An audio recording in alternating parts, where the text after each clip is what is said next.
Bom dia. O nosso trabalho é sobre anomalias congênitas causadas pelo ambiente. O grupo é formado por Kevin, Isabelle, Matheus e Felipe. Então, devido às ações humanas visando o desenvolvimento da sociedade moderna, o ambiente vem sendo cada vez mais prejudicado e contaminado.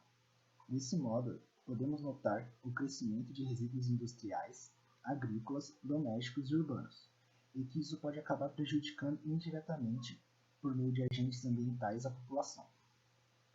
Esses agentes são chamados de teratógenos. Eles podem causar danos ao embrião por meio da exposição materna.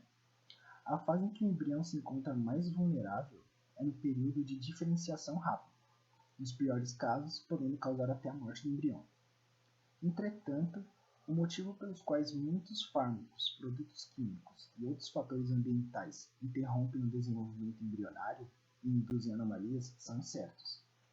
Então, hoje em dia, diversos pesquisadores estão dirigindo maior atenção para os mecanismos moleculares do desenvolvimento anormal em uma tentativa de melhor compreender a patogênese dos defeitos congênitos. Quando a gente fala sobre o ambiente durante a gestação, a gente se refere a três tipos: o ambiente geral, que inclui ar, água e solo; o ambiente físico, que inclui temperaturas e radiação; e o ambiente materno, que inclui os status metabólicos da mãe, características genéticas, status físicos uterinos e qualquer droga ou químico que a mãe seja exposta. E o feto ele é mais afetado que os adultos por conta da diferença no tipo de exposição e na imaturidade da fisiologia. Então, eles têm baixos níveis de enzimas necessárias para sua detoxificação. Quando se analisa a possível teratogenicidade de um agente, leva-se em conta três fatores. Primeiro, o período crítico do desenvolvimento. Segundo, a dosagem da droga ou do composto químico. E o terceiro, o genótipo do embrião. Os períodos críticos do desenvolvimento. A suscetibilidade a agentes teratógenos varia segundo o estágio de desenvolvimento do embrião. O período mais crítico do desenvolvimento é quando a diferenciação celular e morfogênese estão em seus pontos máximos, que é cerca de 21 a 36 dias após a fecundação. Os teratógenos podem causar limitações no desenvolvimento mental durante os períodos embrionários e fetal. O tipo de defeito congênito depende de quais partes, tecidos e órgãos são mais suscetíveis no momento da ação do teratógeno. Entretanto, não é correto assumir que os defeitos sempre resultam de um evento único ocorrido durante o período crítico do desenvolvimento. A dosagem da droga ou do composto químico. As manifestações do desenvolvimento anormal têm uma relação proporcional à dosagem do agente, então o risco pode variar de nenhum efeito até a morte do feto. Mas isso também varia de acordo com fatores maternos e fetais, o que inclui a farmacocinética materna, taxa de passagem placentária, metabolismo placentário e fetal, a distribuição fetal da substância e, finalmente, a presença de receptores ativos no compartimento fetal. Um exemplo é o uso frequente de fluconazol, que em doses elevadas está associado a uma síndrome dismórfica, mas quando a prescrição frequente de 150 mg para infecções vaginais por candida é desprovida de riscos teratógenos. O genótipo do embrião. A heterogeneidade genética, tanto da mãe como do feto, pode conferir maior suscetibilidade ou resistência a manifestações de um determinado agente. Um exemplo: os defeitos de fechamento do tubo neural são um bom exemplo de defeitos nos quais a suscetibilidade genética desempenha importante fator e pode ser identificada pelo histórico familiar de recorrência dessa malformação. Então agora eu vou falar um pouco sobre a teratogênese por compostos químicos ambientais. A gente vai dar três exemplos. O primeiro é o mercúrio orgânico, que durante a gravidez, o alto consumo de peixe, contendo níveis altos de mercúrio orgânico, pode ocasionar a doença de Minamata e exibem os distúrbios neurológicos e comportamentais, semelhantes àqueles associados à paralisia cerebral. O metilmercúrios é um teratógeno que causa atrofia cerebral, espasticidade, convulsões e retardo mental. O segundo é o chumbo. O chumbo ele atravessa a membrana placentária e se acumula nos tecidos fetais, podendo causar aborto, anomalias fetais, RCIU, que é restrição de crescimento intrauterino, e deficiências funcionais. E por último tem a bifenilas policlorinadas. São compostos químicos que produzem RCIU e a descoloração da pele nas crianças expostas a esse agente, no útero. As bifenilas policlorinadas podem ser adquiridas por meio de peixes pescados em águas contaminadas.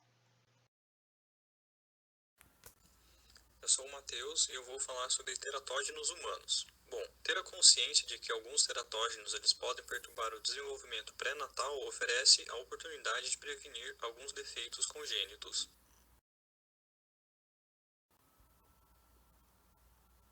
O primeiro teratógeno que eu vou tratar é o álcool.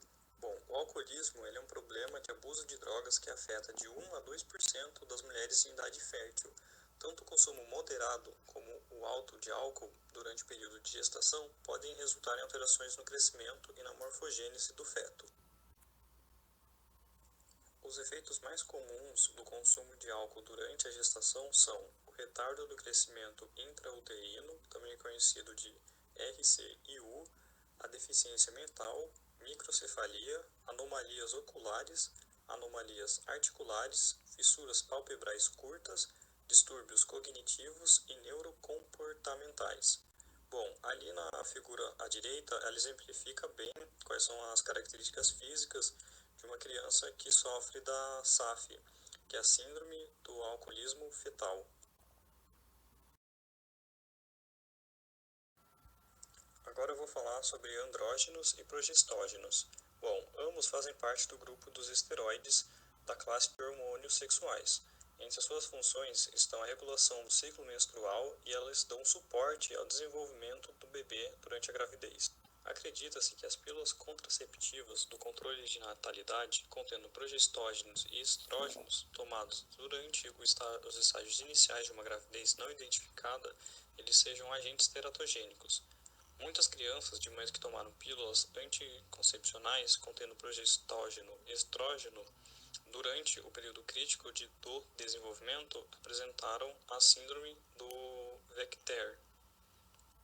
Entre os seus efeitos estão a síndrome do Vector, que são anomalias vertebrais, anais, cardíacas, traqueais, esofágicas, renais e dos membros, que vem do inglês limb. Fora que elas também podem afetar o feto feminino, causando a masculinização da genitália externa ambígua. Ocorre a fusão dos lábios e hipertrofia do clitóris, igual apresentado na imagem ao lado. O tabagismo é reconhecido como uma doença crônica causada pela dependência à nicotina presente nos produtos à base de tabaco, como por exemplo o cigarro. Bom, de acordo com a revisão da Classificação Estatística Internacional de Doenças e Problemas Relacionados à Saúde, a CID-10, o tabagismo integra o grupo de transtornos mentais e comportamentais em razão do uso de substância psicoativa. Entre seus efeitos estão o retardo do crescimento intrauterino, ARCIU, o parto prematuro, peso corporal abaixo do normal e hipoxia fetal crônica. Na foto direita conseguimos ver um bebê que nasceu prematuramente e com um peso corporal muito abaixo da média. Tudo isso devido ao tabagismo. No grupo dos antibióticos nós temos dois que são principais, que são as tetraciclinas e a streptomicina. Eu vou começar falando sobre as tetraciclinas. Elas são antimicrobianos primariamente bacteriostáticos, quando em concentrações terapêuticas.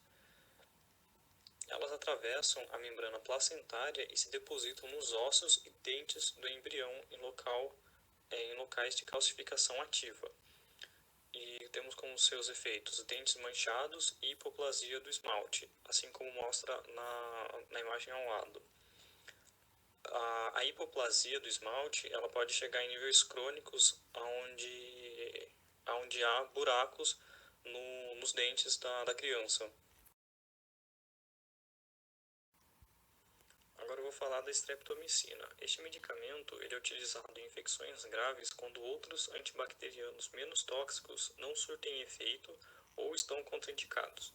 Bom, agora quanto aos seus efeitos, foram apresentados mais de 30 casos de deficiência auditiva e de danos ao oitavo nervo craniano em crianças expostas a este medicamento no útero.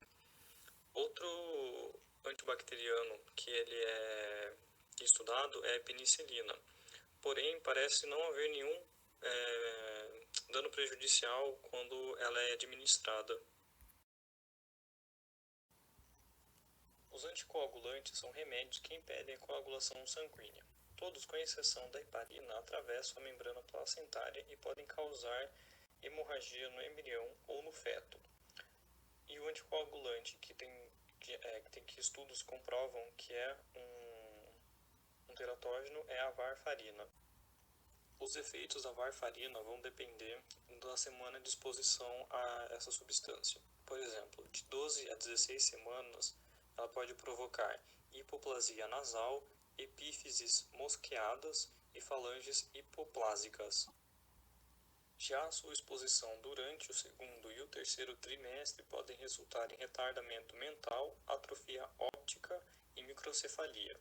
Ali na imagem está representado os dois tipos de microcefalia, a considerável mais normal e a crônica, onde há um grande achatamento da calota craniana. Entre as drogas ilícitas, a mais conhecida é a cocaína. Ela é um forte estimulante que aumenta o estado de alerta, causa euforia e faz com que a pessoa se sinta poderosa.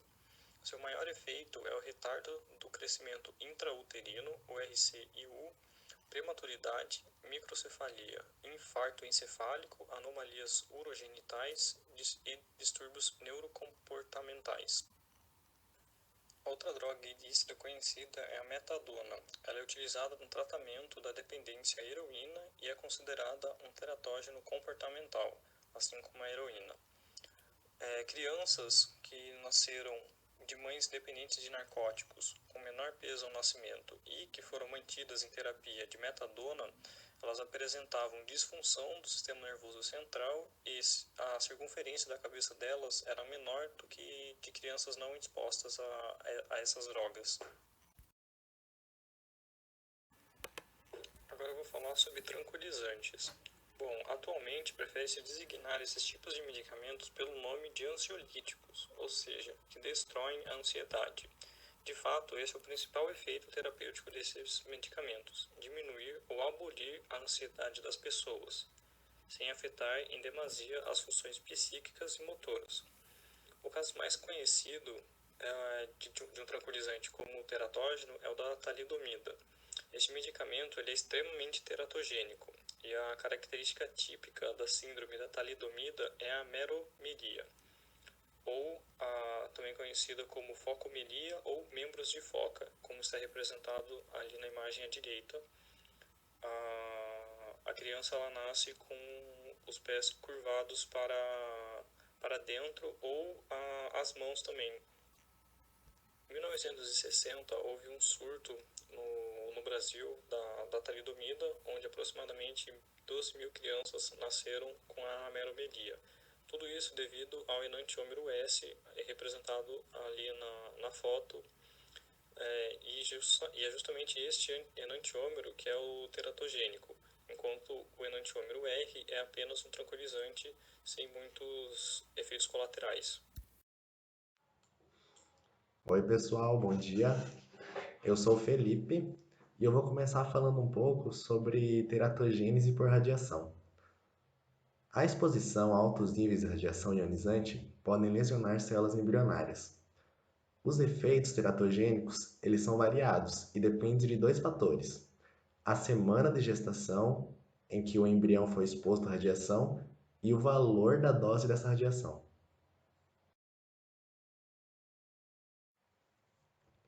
As 2 primeiras semanas após a concepção, elas são fundamentais para o desenvolvimento do embrião, porque é nesse período que ocorre a implantação do blastocisto na parede uterina. Se nesse momento o embrião for exposto a uma radiação com valor superior a 10 rad, pode ser que esse processo não ocorra, o que resulta em um aborto espontâneo. Já durante a organogênese, que ocorre entre a quarta e a oitava semana, a exposição a doses de radiação superiores a 10, 20 rad aumenta o risco do aparecimento de malformações de qualquer órgão. Alguns exemplos de malformações que podem ocorrer são a microcefalia, a microftalmia, que é uma malformação congênita do globo, que é um defeito congênito do olho. Pode causar restrição do crescimento e catarata. Catarata é uma doença caracterizada pela perda de transparência do cristalino, que é uma lente natural cuja função é propiciar o foco da visão em diferentes distâncias. Aqui nessa imagem vemos uma criança que sofre de microftalmia, que é uma condição caracterizada por olhos menores do que o normal.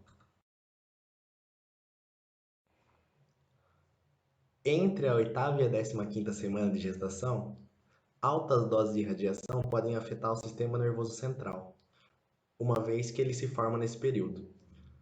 O aumento da atividade mitótica das células neurais e sua migração torna-as extremamente radiosensíveis. Da 15ª semana até o final da gestação, são necessários valores elevados de radiação para que ocorram alterações no embrião. O limite de radiação para o aparecimento de alterações passam a ser entre 50 e 70 rad, que podem resultar em restrição de crescimento, redução de QI, atraso mental severo e malformações. Não há provas conclusivas de que anomalias congênitas humanas tenham sido causadas por níveis de radiação usados para fins diagnósticos. A grande maioria dos exames diagnósticos que usam radiação ionizante expõem o embrião a valores inferiores a 5 rad, o que pode ser considerado negligenciável na indução de efeitos teratogênicos. E ao longo de toda a gravidez, existe o risco de efeitos carcinogênicos após a exposição do embrião à radiação, mas não existe um limiar a partir do qual o risco é superior, o que significa que qualquer dose de radiação, por mais baixa que seja, pode induzir a formação de células cancerígenas. Agora eu vou falar sobre fatores maternos por teratógenos. Algumas doenças apresentadas por parte da mãe podem afetar o desenvolvimento do embrião e do feto, e requerem uma série de cuidados para que a gestação ocorra sem problemas. Vou falar agora sobre algumas doenças que, se acaso a mãe sofra, podem afetar o desenvolvimento do embrião. Primeiramente, vou falar sobre o diabetes tipo 2. O diabetes tipo 2, mal controlado em mães com hiperglicemia persistente e cetose, particularmente durante a embriogênese, está associado a uma incidência 2 a 3 vezes maior de defeitos congênitos. O filho de uma mãe diabética é usualmente grande, ou seja, apresenta macrosomia. As anomalias comuns incluem holoprosencefalia, que é uma malformação cerebral complexa, onde o lobo frontal do embrião não se divide para formar os hemisférios cerebrais, causando defeito no desenvolvimento da face, na estrutura e desenvolvimento do cérebro. Outra anomalia é a meroanencefalia, que é caracterizada por um encéfalo anterior defeituoso e a calvária inexistente. A calvária ela é formada pelo osso frontal, occipital e parietal. Daí também pode ocorrer anomalias vertebrais, defeitos congênitos e anomalias dos membros. Aqui vemos uma imagem que representa uma criança com meroanencefalia. Muitas vezes, essa doença ela é confundida com anencefalia, que é a ausência de cérebro. Porém, é um termo errôneo. Na meroanencefalia, há a presença de tecido nervoso e um tronco encefálico rudimentar. Quando não tratadas, as mulheres homozigóticas para deficiência de fenilalanina hidroxilase e aquelas com hiperfenilalanemia apresentam um risco maior de ter filhos com microcefalia, defeitos cardíacos, retardo mental e restrição do crescimento intrauterino. Essa restrição de crescimento intrauterino é uma condição em que o feto tem peso menor do que deveria, porque ele não está crescendo conforme planejado dentro do útero. Essas anomalias podem ser prevenidas se a mãe seguir uma dieta com restrição de fenilalanina antes e no decorrer da gravidez. A maioria das gestantes com epilepsia tem gestações normais e filhos saudáveis. Porém, os riscos de malformações fetais, com recém-nascidos leves para a idade gestacional e filhos com QI verbal reduzido são mais elevados. Para evitá-los, a mulher que planeja engravidar geralmente é indicada por profissionais a iniciar o uso de ácido fólico. Por fim, vou falar um pouco sobre o hipotireoidismo. Essa doença ela dificulta a gravidez, pois a falta do hormônio T4 produzido na tireoide pode afetar a ovulação. E se uma mulher com essa doença mesmo assim conseguir engravidar, ainda pode afetar o desenvolvimento do feto. As complicações mais comuns são o baixo peso em recém-nascidos, presença de malformações congênitas e natimortos. Um natimorto é a morte de um feto após 20 semanas de gestação. Bom dia, eu sou a Isabelle e vou falar sobre teratogênese por agentes infecciosos. Eles são vírus, bactérias e protozoários que podem infectar a mãe e causar alguns danos ao feto. Algumas dessas doenças infecciosas merecem uma atenção especial porque elas podem trazer risco de transmissão tanto vertical para o feto ou para o recém-nascido. Aqui temos o caso da rubéola, onde o vírus atravessa a membrana placentária, sendo capaz de infectar o embrião. E assim ele pode causar a infecção da placenta do feto, da placenta e não fetal, sem acometimento fetal, aborto espontâneo, natimorto e reabsorção do embrião. A infecção fetal as chances variam, de 81% no primeiro trimestre, 67% no meio do segundo e depois cai para 25%, de 35% no terceiro semestre e a partir da semana 36 ele sobe para 100% de chance de infecção. Mas o risco de malformação do feto ele cai com o avanço da gestação. Então, se a mãe é infectada tardiamente, no final da gestação, a chance do feto ser infectado é grande, porém ele não vai ter malformação. Aqui a gente tem o exemplo de duas doenças que são causadas pela síndrome da rubéola congênita, que é do lado esquerdo o glaucoma num bebê e do lado direito a catarata congênita. O citomegalovírus é uma infecção viral, ela é a mais comum da raça humana e quando ocorre no primeiro trimestre da gravidez, ela pode resultar em abortos espontâneos. Em fases mais avançadas da gravidez, ela pode resultar em restrição do crescimento intrauterino e anomalias fetais. Alguns casos podem ser assintomáticos, demonstrando os sintomas até os 8 anos de idade, e é associado a distúrbios de audição, neurológicos, neurocomportamentais na infância. A herpes, ela triplica a chance de aborto e após a 20ª semana está associada a problemas de prematuridade e defeitos congênitos. A infecção pelo vírus ocorre de maneira muitas vezes tardia, muitas delas durante o parto. E a maioria das mães são assintomáticas, então elas nem sabem que estão passando para os filhos. E a herpes também, ela é reativa, ou seja, o vírus ele se mantém inativo e em algum momento ele inativa no seu organismo.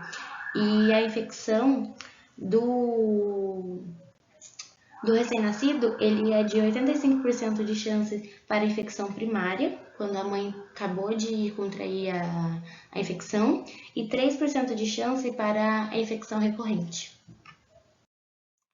A varícela, que é a catapora, ela é causada pelo vírus Varicella zoster. Há muitas evidências que a infecção materna nos primeiros meses causam defeitos congênitos graves, atrofia do músculo e retardo mental. há uma probabilidade de 20% de chance de ocorrer anomalias e outros efeitos quando a infecção ocorre no período de desenvolvimento crítico do embrião. O HIV é o vírus da imunodeficiência humana. Quando a mãe infectada pelo vírus, ele está ligado a vários problemas de saúde para o feto, como parto prematuro, baixo peso ao nascer, microcefalia, entre outros. Fora a própria infecção do feto, que pode ocorrer na gestação ou no parto. Mas com o avanço da medicina, hoje já é possível que o bebê nasça sem estar infectado pelo HIV, mas para isso precisa de todo um tratamento que inclui medicamento para a mãe e medicamento para o recém-nascido. A toxoplasmose ela é contraída pela alimentação de carne mal passada ou crua e por contato sexual com animais. E muitas pessoas que são infectadas, elas não têm conhecimento de que tem a doença e assim elas acabam passando para os seus fetos.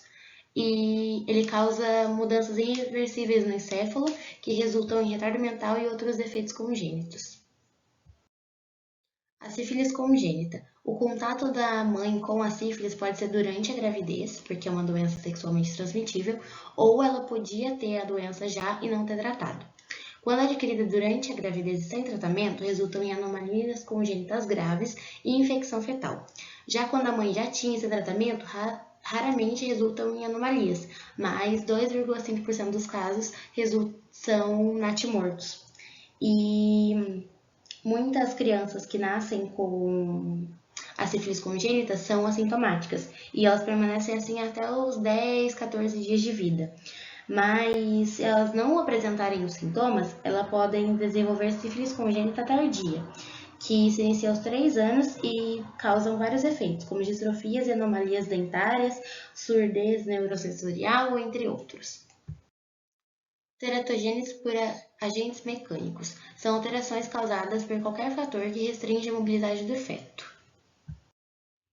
Os traumas são os agentes mecânicos mais comuns e eles ocorrem em 6 a 7% das gestantes e muitas vezes as gestantes acham que foi nada demais e porque acontecem em eventos cotidianos, como às vezes uma colisão de carro ou até um acidente no trabalho, um acidente doméstico, em um caso mais não cotidiano, uma agressão. E às vezes ela não busca um médico. E o mais preocupante é quando ele ocorre no último trimestre. Também pode ser a redução significativa da quantidade do líquido amniótico, que ele é a proteção do feto, e ele pode resultar em algumas deformações dos membros induzidos mecanicamente. A constrição local do local de crescimento do feto também pode resultar em faixas amnióticas que pode prejudicar o feto. Então é isso, gente. Obrigada. Aqui estão as referências, professora. Bom dia a todos.